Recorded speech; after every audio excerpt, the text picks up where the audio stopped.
Você já percebeu que às vezes a pior tempestade não está no céu, mas dentro das pessoas? Há momentos na vida em que não sabemos se o que nos destrói é a ausência ou a espera. Enquanto um pai adoece consumido pela angústia, um irmão luta contra a própria revolta e um governante poderoso descobre que nem todo império controla o destino. Mas por trás das cortinas uma mulher observa e ela entende algo que os homens ainda não aprenderam, que o amor é como uma tempestade, não pergunta se pode entrar, não respeita muros e não pede permissão à religião.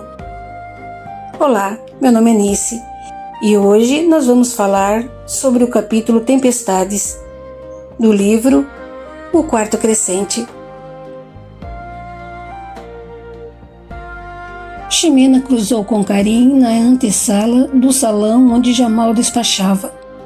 A pequena morena chamou a atenção do jovem. Era-lhe familiar, mas não se lembrava de onde. Então, num lampejo de memória, o fez identificá-la como uma das mulheres da janela do palácio de Emir Al-Jehari. Dominado pela curiosidade, tomou-lhe o braço, sem cerimônia, pois reconhecera por suas vestes a condição social de serva. De onde vem? Indagou gentil, surpreendendo Ximena, após ter sido agarrada pelo hóspede desconhecido. Sou criada da primeira esposa do Emir Al-Jehari, senhor, respondeu Ximena, encarando-o sem qualquer laico de inferioridade. Como se chama sua senhora? Amirá. Amirá, um belo nome. A princesa das princesas. É irmã do califa, não é mesmo? Todos sabem, senhor. Por favor, solte meu braço. Preciso retornar ao trabalho. Karim, constrangido, percebeu que ainda segurava a jovem, libertou-a imediatamente e pediu. Apenas me responda uma última pergunta. É sua senhora quem fica na janela do segundo andar do palácio do Emir, velada pela cortina? Não sei, senhor, do que se passa em todos os aposentos e janelas do palácio Al-Jehari. Minha senhora é uma mulher discreta e frágil que pouco sai à rua. Desconversou Ximena. Estou dispensada, senhor? Claro. Karim ficou observando o andar rápido e a leveza dos movimentos da criada. Ela parecia dançar. A firmeza e a coragem estampada nos olhos castanhos esverdeados o impressionaram. E apesar da resposta evasiva, tinha certeza de que a dama que lhe intrigava era a irmã do califa, Amirá. Enfim, a mulher atrás da cortina tinha um nome. Entregue a seus pensamentos, não viu que o califa se retirara do salão e presenciara parte do seu encontro com Ximena e o olhava irritado. Karim Al-Ghazin, chamou Jamal, despertando o hóspede de seu devaneio mental. Por que interroga os criados? Não conhece a sabedoria que ensina que no lar alheio não devemos ter língua nem ouvidos para relatar o que vemos e escutamos? Ah, califa, desculpe meu gesto imprudente, retrucou Karim após saudar Jamal. E tenho certeza de que não desejava em momento algum invadir a privacidade de alguém. Pode confiar em minha discrição. Mas tem sido longa a espera por uma solução neste impasse que tanto sofrimento traz à minha família. Assim, a fim de espairecer a mente, caminho muito pela cidade, de dia ou à noite, e chamo atenção à janela, sempre aberta, independentemente do clima ou da hora, no segundo andar do palácio do desgraçado de seu primo. Como sabe, não tenho nenhuma simpatia por ele. Quero que sofra até ranger os dentes pelo que fez a Laila. Porém, a mulher que vejo despertou minha simpatia. Parece tão jovem, e como a vejo sempre próximo da janela, mas nunca a encontrei no palácio, a curiosidade desenvolveu hipóteses. Eu precisava confirmar. Pergunte a mim quando desejar saber sobre Amirá, respondeu Jamal, satisfeito com a explicação que acalmara outras dúvidas ou sentimentos que tivera ao ver o hóspede segurando Ximena. A criada não lhe dará nenhuma informação. Ela obedece às minhas ordens. Aliás, é bom que fique longe de Ximena. Por Deus! Indignou-se Karim. Acaso me toma por seu primo que desonra as mulheres do lar que o acolhe? Os algazins são nobres, califa, não só de descendência, mas de valores morais. Por que me toma? Um bruto qualquer capaz de impor-se a uma criada? Eu não pertenço à família Al-Gerrari, senhor. Você é ousado. Seu primo é muito mais sensato. Eu sou o califa de Córdoba, a maior cidade da Europa. Eu sei, conheço todos os seus títulos, mas sei que, antes e acima de qualquer um deles, você é humano, e eu também. Seu poder não me intimida. Poderá assustar-me que sua justiça e compreensão sejam tão pequenas a ponto de não entender a profunda infelicidade de viver a incógnita do paradeiro de alguém com que você compartilhou, inclusive o ventre materno.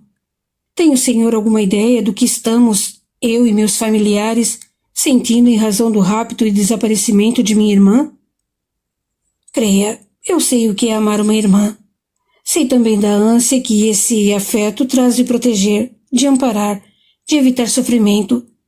Mas preciso lhe pedir que seja paciente, para que minha justiça e compreensão não sejam pequenas. Preciso conhecer toda a extensão das atitudes de meu primo. Creia, ele será punido com o rigor de Sharia. É o que desejamos, declarou Karim. Depois, recordando o real motivo de sua vinda ao encontro do califa, informou. Meu pai adoeceu e seus médicos estão preocupados. Vim lhe pedir que mande um mensageiro a Cádiz. Nasser Algazin quer a companhia de suas esposas, Fará e Adara. É um pedido extremo. Por que não fui avisado antes do estado de saúde do emir? Embora, meu caro califa, haja a insistência de dizer que somos seus hóspedes e de tratar-nos com toda deferência e delicadeza, não esquecemos os motivos que nos trazem a esta cidade. Não viemos em missão pacífica nem comercial. Queremos justiça. Acaso pensa que nos divertimos com seus banquetes? Meu pai ansiou e esperou por anos para ter filhos. Nascemos, minha irmã e eu. Acredite, Laila é a metade ou mais do coração de meu pai. Pelo que aconteceu a ela, obra de seu inconsequente primo e aliado, é que ele adoece. Essa espera é torturante. Não sei se ele suportará. Mande vir minha mãe e Adara, se preza em tão grande conta seus deveres.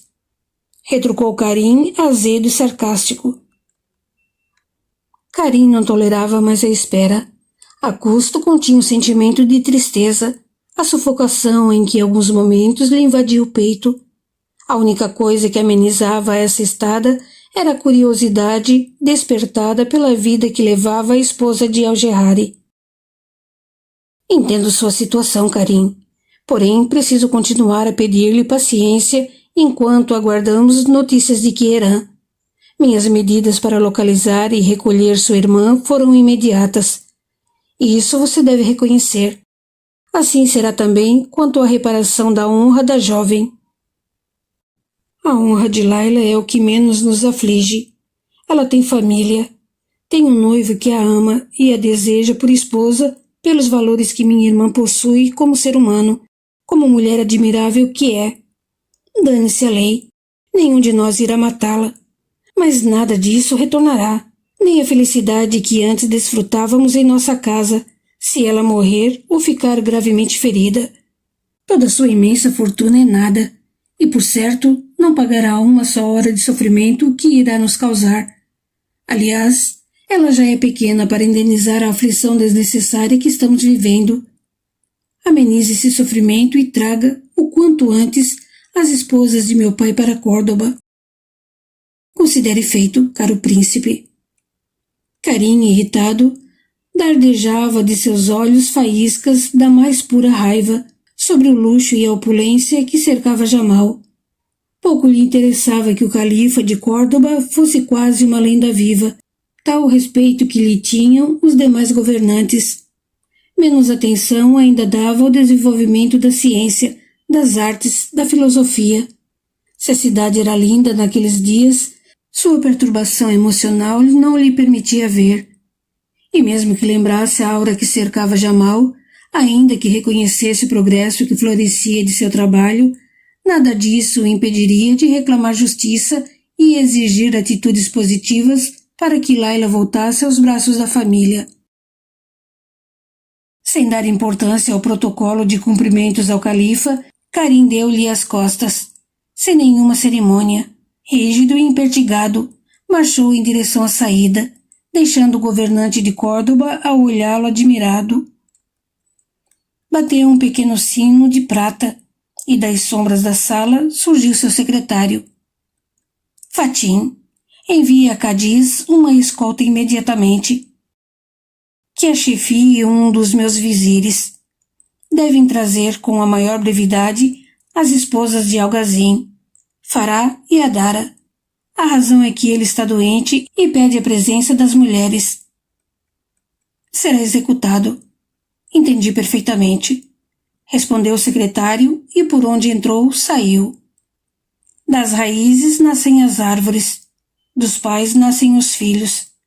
Filosofou Jamal em pensamento, contemplando uma das tapeçarias que adornavam o salão. Conhecer a mãe desse jovem será uma boa forma de ter noções seguras a respeito dela. Sendo boa raiz, a árvore também será. São criaturas muito independentes esses filhos do Emir Algazim. O filho será bom governante. Não treme, é decidido. Não há poderio nem força, senão em Deus Altíssimo. Permita a Alá que Quieran encontre essa jovem e retorne logo, trazendo-a sã e salva. Frágeis dedos, delicados e pequenos, teciam imaginariamente o desenho que a mente elaborava sobre o fino véu da cortina. Amirá empregava grande parte das horas a permanecer ao lado da janela, velada aos olhos de curiosos. Sentia-se como alguém sobrenatural, dotado de uma capacidade de onisciência em relação ao trecho da rua que sua vista alcançava. Sabia todos os movimentos usuais dos habitantes, conhecia-lhes as feições, observava como se cumprimentavam ao passarem uns pelos outros. Sabia, inclusive, daqueles que disfarçavam fingindo não ver ou não reconhecer alguém. Sabia de antemão o caminho alternativo que faziam para evitar encontros indesejados. Reconhecia os encontros de amigos, de familiares queridos ou de amantes indiscretos. A vida passava, desfilava para além do batente da janela de seu quarto. Várias vezes surpreendia-se ao notar a infinita gama de relações e sentimentos que se expunham a seus olhos e refletir sobre ela. Acostumara-se a ver a vida por detrás da cortina e descobrira encantos que as pessoas comumente não enxergavam. Suas horas, aparentemente vazias e, quiçá, para muitos tediosas, eram, ao contrário, repletas de encantamento das mais envolventes histórias. Lembravam-na da literatura do livro As Mil e Uma Noites, no velho manuscrito que pertencera à sua mãe. Era uma relíquia conservada com carinho. Contava de alguns séculos. Viera com o enxoval de sua avó das terras longínquas da Pérsia. Na capa tinha o nome da genitora primorosamente escrito com uma dedicatória feita pela avó, que não conhecera, onde se lia em persa: Ava, aquela que busca a sabedoria jamais experimenta a sede, torna-se fonte inesgotável que dessedenta e devolve à vida sua plenitude. Ganhara-o ao completar 13 anos. Leia-o com carinho e atenção, minha filha, dissera-lhe ela.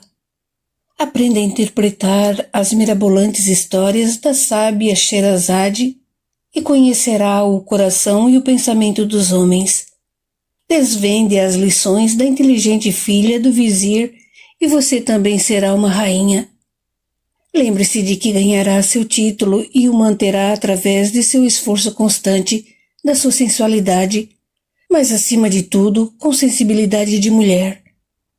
Inteligência e sensualidade são patrimônios comuns a homens e mulheres.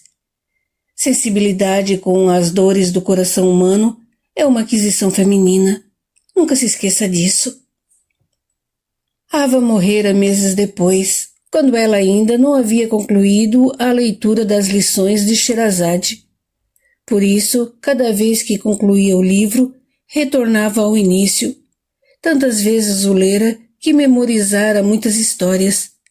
Agindo assim, sentia-se próxima da mãe. Era uma forma pessoal de cultuar-lhe a memória. Observar a rua, o movimento das pessoas, tinha o mesmo encanto do livro As Mil e Uma Noite. Sempre acontecia uma cena da qual se desenrolava uma história nova. Surgiam novos personagens, desapareciam outros, tal como nas histórias da inteligente Sherazade, compunham um jogo de espelhos no qual ela fazia refletir o que enxergava no íntimo torturado do grande rei. A vida atrás da cortina lhe ofertava igualmente a visão de muitos espelhos e o desenrolar de histórias mudas cujas falas sua imaginação construía e reconstruía infinitas vezes. Esse exercício de ler as histórias da vida, conforme elas se desenrolavam a seus olhos, aperfeiçoando falas, fazia desabrochar devagar em Amirá uma inteligência brilhante e uma alta capacidade de prever condutas. Ela, por exemplo, olhava agora o andar altivo e apressado de Ximena, e enquanto seus dedos teciam imaginariamente, um sorriso indulgente pairava sobre seus lábios. A quem eles pensam enganar? Murmurava Amirá, roçando a face na seda da cortina. Pobres queridos, tão parecidos e tão distantes, embora vivendo praticamente sob um teto comum. Quantas barreiras erguem os homens, quase todas como os arabescos que faço neste cortinado, por imaginação. Fantasias, ilusões, quimeras, 1000 palavras existem para definir a mesma conduta. Parecemos crianças com corpos grandes, vivendo nossas histórias de faz de conta, com nossas mentes povoadas de medos e sonhos. Medos de perder, sonhos de ganhar, de ter nossos desejos realizados. Oscilamos entre esses extremos. Poucas vezes enxergamos as barreiras em que construímos nossa felicidade. Meu miserável e poderoso irmão, tão sábio e inteligente, ainda não descobriu essas coisinhas miúdas, mas tão grandes e importantes que fazem parte de nós. O califa de Córdoba vive para todos, menos para si. É amado por todos, mas não conhece a satisfação do amor. Eu também não, mas ao menos enxergo esse fato. Ele quis tanto me fazer feliz, quis tanto que eu me sentisse como qualquer outra mulher. Ele me ama, é verdade, mas não o bastante para aceitar que não sou igual às outras, porém que eu posso ser feliz do jeito que ela me criou. Se ele se preocupasse em reconhecer as barreiras imaginárias que o impedem de ser feliz, entenderia que não perde ou ganha de uma outra pessoa, mas sim apenas de si mesmo. Nem só os amantes leem com as pupilas o que as pestanas do ser amado escrevem. Também quem está próximo e atento percebe a ancestral linguagem dos sinais. Talvez a tenhamos copiado dos animais. É fácil reconhecer os casais de pombos e a linguagem de gestos, carícias e o próprio canto diferenciado para conquistar um companheiro ou companheira. Os pavões são lindos dançando em torno das pavoas, pobrezinhas, tão feias se comparadas a eles. Eles se exibem, querem chamar atenção, mudam o comportamento sem que disso se apercebam. É da natureza, é manifestação imediata do sentimento de atração. Há como que uma aura brilhosa pela qual se reconhece o casal enamorado. Seres humanos não são diferentes. Deve ser por isso que os poetas e os filósofos relacionam o amor com a beleza. O enternecimento transforma, sutiliza, enfeita a criatura. É pena que desperdicem toda essa energia, deixando-a chocar-se contra barreiras bobas. Ximena é cristã. E daí? Deus não é único? Que diferença faz o nome e a forma como ela o adora? Islamismo ou cristianismo são, quanto à essência, que é a crença em Deus, apenas uma divergência de nomes e formas. Pela rua vejo passar judeus em direção à sinagoga, cristãos em busca da catedral, muçulmanos a caminho da mesquita. Todos seguem confiante, constritos, imbuídos de sentimentos muito parecidos. Isso se estampa em seus rostos. Eu não entendo por que brigam, mas creio que seja por outras razões. Não pode ser sentimento religioso. Esse os uniria, porque percebo identidade nas suas manifestações em qualquer dos povos. Há de ser por outra razão. Jamal poderia muito bem revogar essas práticas absurdas que barram o amor entre criaturas pertencentes a cultos distintos. É até irônico vê-lo encantado por Ximena, como nunca o foi por nenhuma muçulmana. Justo ele, o grande líder. Acho que os homens, além de crianças, são cegos que não querem ver algumas verdades óbvias. A força da vida não pergunta se ali, por onde ela deseja passar, estão erguidas essas barreiras do pensamento humano. Ela simplesmente devasta. É como uma tempestade que não vê as construções que derruba. O ranger da dobradiça da pesada porta impôs silêncio ao pensamento e à voz da princesa. Lentamente, seu olhar dirigiu-se à porta, para constatar no rosto de Ximena a realidade e a confirmação de suas reflexões. O rosto rosado, o olhar e a pele brilhantes, uma incontida alegria e agitação nos gestos da jovem criada revelam o teor de seus pensamentos. Refletiam a ação de seus sentimentos sobre o corpo e fazem ver que, quando alguém diz que se transpira amor, isso é verdade. Nossos sentimentos lançam em nossos organismos físicos cores, temperaturas, odores, sinais, de fato inequívocos e ancestrais, frutos da lei da evolução e marcas dos instintos. Essa linguagem de sinais é tão antiga quanto a vida. Ninguém é analfabeto nesse idioma. Transmitimos e compreendemos instintivamente. Por ele são ditas verdades que a fala emudece, que a escrita não registra, e mesmo que ambas renegam. Porém, esses sinais determinam reações. Tomar consciência e perceber essa linguagem nos auxilia a entender e conhecer o que sentimos. A natureza não mente, porque essa linguagem não pode ser manipulada, quando muito imitada. Imitação sempre medíocre, pois não contemplará o conjunto de sinais, o rastro que os sentimentos imprimem no corpo, duradouros ou fugazes. Como está meu irmão? Indagou Amirá calma. Agitado, respondeu Ximena, esforçando-se para parecer indiferente. Ainda não se resolveu a história da filha do emir de Cádiz? Parece que não. Estão todos muito tensos no palácio do califa. O irmão da tal moça interpelou-me no corredor. São ousados e atrevidos. Estão enfurecidos, contradisse Amirá, sem alterar-se. E com razão. Meu ilustre marido, com sua pouca inteligência, fez uma grande besteira. Jamal não devia estar se ocupando com uma situação desnecessária. Já bastam as preocupações com as invasões africanas em nossa costa ou com os reis cristãos. Aliás, essa intolerável disputa religiosa é desgastante por si só. Houvesse mais racionalidade, como bem pede nosso sábio amigo Averroes. e tudo seria diferente. Mas não, os homens deixam imperar a passionalidade, e o que vemos são atitudes estúpidas. Pudera, mal sabem eles distinguir alegria de euforia, dor de tristeza. São dominados por forças que desconhecemos, mas que são naturais. Os próprios sentimentos e emoções que habitam neles mesmos. É um espetáculo. Lamentável, mas ainda assim um espetáculo.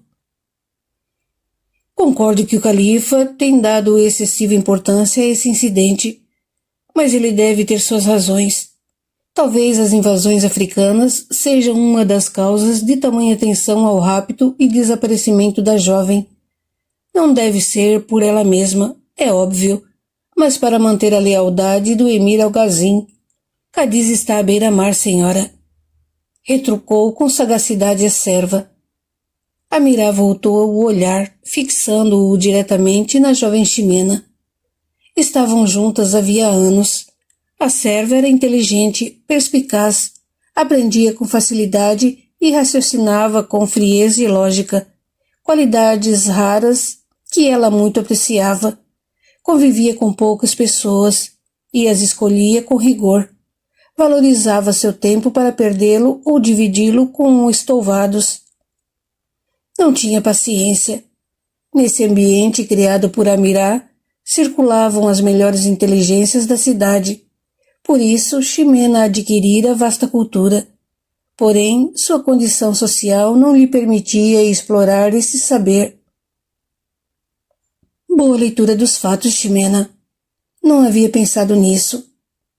Pobre Jamal, deve estar exausto. Não disse quando viria visitar-me?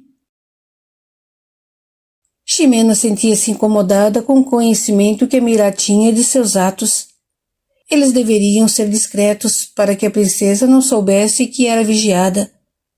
Mas em muitos momentos sentia que era transparente ao olhar âmbar e cristalino de Amirá. Você esteve no palácio, não é mesmo? Indagou Amirá ante o incômodo silêncio de Ximena. Vai lá todas as manhãs. Ou houve alteração na rotina de nossa casa de que não fui informada? Estive no palácio agora há pouco, respondeu Ximena nervosa e apressada. Deve ter me visto atravessar a rua. Faço isso todo dia. Não houve nenhuma mudança em nossa rotina. Ótimo. Você fala com Jamal quase todos os dias, Ximena. Não precisa mentir para mim, eu sei. E você também sabe. Responda, portanto, o que lhe perguntei, sem motivos para ataques de nervos. Jamal virá aqui? Ele não disse nada. Então ele virá amanhã participar da nossa reunião semanal. Espero que Munir tenha sabedoria de ficar bem longe, de preferência que tenha uma indisposição qualquer. Falou Amirá, voltando a encarar a rua e sua típica agitação matinal. Na verdade, não sei se devemos fazer muitos planos para amanhã, comentou Ximena cautelosa. Qual a razão dessa ideia? Questionou Amirá, acompanhando com o olhar o jovem hóspede de seu irmão que aprendera a reconhecer, de tanto o ver parado na calçada em frente à sua janela. Achava-o interessante. Penalizava-se pela agitação que percebia em seus movimentos. Era perceptível seu sofrimento. O emir Algazin não passa bem. Mandaram buscar suas esposas, informou Ximena. Parece grave. O califa chamou nossos melhores médicos. Ibn Rushd já deu algum parecer? Quando saí do palácio, ele ainda estava com o doente. Então, quando terminar seu trabalho, volte ao palácio e procure se informar. Se puder, fale com Jamal e diga que pedi que estenda o convite aos seus hóspedes. O sorriso de Ximena expressava alívio e encantamento. Entendia a intenção de Amirá. Convidando a família da jovem raptada, demonstrava ao irmão que não estava magoada com o marido. por querer uma segunda esposa, embora fizesse tão pouco tempo que houvesse casado com ela. E Alzalgazim garantiria que Laila seria bem recebida e tratada com dignidade em sua casa. Aceitava o casamento do marido. A união de Laila e Munir devolveria a honra da jovem e satisfaria a família injuriada. O tropel dos cavalos chegou aos ouvidos de irmão Leon antes que qualquer dos outros habitantes o notasse. A vida solitária, na planície semidesértica, apurara sua audição. A prática constante do pensamento elevado e atento ao bem contribuiu para torná-lo bastante sensível. Logo teremos visitas, anunciou ele aos que compartilhavam a refeição em torno da velha mesa, cujo tampo, cheio de marcas, contava um pouco da história da passagem do tempo e dos moradores que por ali tinham vivido. Como sabe, irmão? Indagou Laila, curiosa. Nada de especial, querida menina. Apenas ouço o trote de cavalos. Como não os temos em nosso rebanho, são estranhos. O ritmo é cadenciado. Isso me faz pensar que alguém os dirige, e como o som se torna mais forte, eles se aproximam de nós. Paco e Balboa, habituados ao convívio com o religioso, nada estranharam, continuando a mastigar sem pressa seus nacos de pão. A reação foi tão somente uma troca de olhares que comunicavam em silêncio. São eles. Como pode dizer que isso não é especial? É, e muito especial. Eu sempre me orgulhei de ter boa visão e pontaria, de entender-me perfeitamente bem com os animais. Mas, sinceramente, essa habilidade que o senhor demonstrou me causa inveja, declarou Laila. Não devia. A inveja é um grande mal que faz sofrer aquele que o carrega no peito. Não me inveje. Exercite sua atenção. Será uma forma melhor de empregar seu tempo e sua saúde do que o desperdiçando com um sentimento digno apenas dos preguiçosos. O silêncio ajuda nesse exercício, lembrou Laila. De onde vim há um vale lindo. Lá é silencioso. Porém, como vou para caçar ou treinar as águias, não percebia que podia aprender a ouvir no silêncio. Querida, o silêncio não só é possível de ser ouvido, como ele também fala, e o mais interessante é que ele não existe. Como não existe? Ralhou Balboa, interferindo na conversa. Aqui é tudo tão quieto que se escuta o assobio do vento varrendo os campos. Irmão Leon sorriu, sem nada responder. Não era preciso. A atitude benevolente trouxe alegria ao olhar de Laila, que encarou-o comentando. E é sábio e eloquente. Pensando melhor, acho que eu é que não havia percebido até agora a forma de usar o que ouço. Que bom que acha isso. Eu apenas descobri que ouço o que quero, quando quero. Se não quiser ouvir nada, também consigo. Basta prestar atenção em tudo ou em nada especificamente e deixar o pensamento à toa, rolando. Pronto. É só balbúrdia. Coisa que deixa qualquer um enlouquecido, atordoado. Começamos a correr e a nos movimentar apressados, dirigidos por 1000 sons sem sentido nem ritmo, mas escolhendo um som. Os ruídos vindo do pátio, agora percebidos por todos, impuseram silêncio. Irmão Leon apontou a Laila o caminho do porão e disse: Se forem da sua família ou amando dela, eu a chamo. Diligente, a jovem desceu ao úmido e escuro porão, enquanto irmão Leon, com a costumeira tranquilidade, passava a manteiga nova em uma grossa fatia de pão e a mordia com indisfarçável prazer. Como vimos, às vezes a tempestade não começa com trovões. Ela começa com um olhar atravessado, com uma palavra mal interpretada, com uma religião usada como barreira, com o orgulho que impede um pedido de desculpas. Karim luta contra a impotência, Jamal luta contra o próprio poder. Amirá enxerga o que ninguém quer ver, e Ximena sente aquilo que não pode declarar. E nós? Quantas vezes também observamos a vida por trás de uma cortina, com medo de atravessar as barreiras que nós mesmos criamos? A verdadeira tempestade não está nas guerras, nem nos reinos, nem nas invasões. Ela nasce quando o coração tenta controlar aquilo que deveria apenas aprender a compreender. E quando o amor encontra o orgulho, o céu sempre escurece antes de clarear. Se essa reflexão fez sentido para você, escreva aqui nos comentários. Eu reconheço minhas tempestades. Porque reconhecer é o primeiro passo para atravessar. E se você sente que alguém está vivendo uma tempestade silenciosa, compartilhe esse vídeo com essa pessoa. No próximo episódio, a tempestade deixa de ser interna e começa a se manifestar no mundo. Até o próximo áudio.